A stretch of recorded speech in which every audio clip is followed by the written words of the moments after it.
আসসালামু আলাইকুম সবাইকে। যে পরিমাণে গরম পড়তেছে আর এই গরমে কিন্তু শুধু মাথায় একটাই চিন্তা আসে যে এই গরমে কি খেলে মনটা একটু শান্তি লাগবে, কি রান্না করলে একটু তৃপ্তি সহকারে ভাত খেতে পারবো। এই গরমে কোনো কিছুই ভালো লাগতেছে না, না জীবনযাপনের শান্তি, না খাওয়া দাওয়ার শান্তি, কোনো কিছুতেই শান্তি হচ্ছে না। হচ্ছে ছুটির দিনে রান্না বান্নার, ছুটির দিনে সকালবেলা সবসময় আমি চেষ্টা করি নিত্য দিনের থেকে একটু আলাদা কিছু রান্না করতে।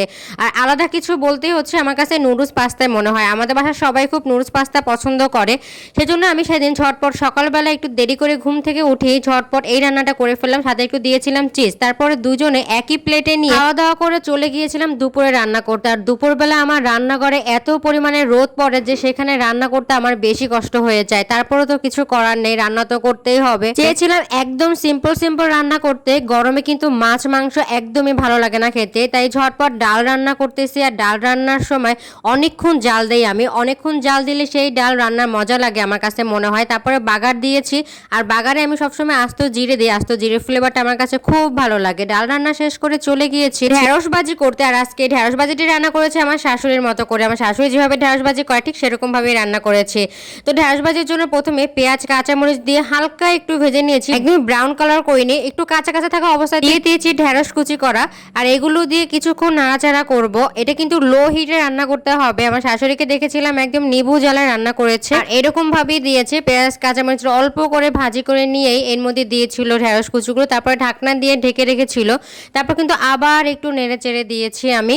লবণটা কিন্তু পরে যোগ করতে হবে, লবণ নাকি আগে দিতে হয় না ঢেঁড়স ভাজিতে, তাও আমি তার কাছ থেকে শিখেছি।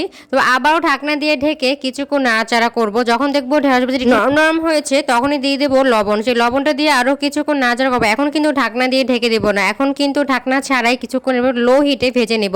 এর মধ্যে আপনাদের ভাই আমাকে লেবু এবং পুদিনা পাতা দিয়ে ড্রিঙ্কস বানিয়ে দিয়েছিল। এই রেসিপিটি কিন্তু আমার পেজে দেওয়া আছে। ড্রিঙ্কসটি খেয়ে একটু চাঙ্গা টাঙ্গা হয়ে তারপরে গিয়েছি রান্না করতে।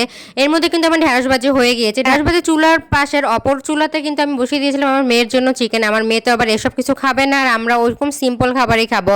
তো আজকে মেনুতে ছিল ঢেঁড়স ভাজি, ডাল এবং করলা ভাজি। রেসিপি আমি আরো অনেকবার দিয়েছি, কি করলে করলা ভাজিটা একদমই তিতা লাগবে না সেটা আমি অনেকবার বলেছি। একই প্যানে কিন্তু আমি করলা ভাজিটি বসিয়ে দিয়েছি। ওই যে কাঁচামরিচ পেঁয়াজ একটু ভাজি করে নিয়ে করলা ভাজিটাকে একটু ভাজি করে নিয়েছি। করলা ভাজিটা হালকা ভাজার পরে কিন্তু দিয়ে দেবো হলুদ গুঁড়ো সামান্য আর লবণ পরিমাণ মতো। করলা ভাজিতে আমি একটু হলুদ সামান্য খাই, বেশি হলুদ দিলে আমার ভালো লাগে না।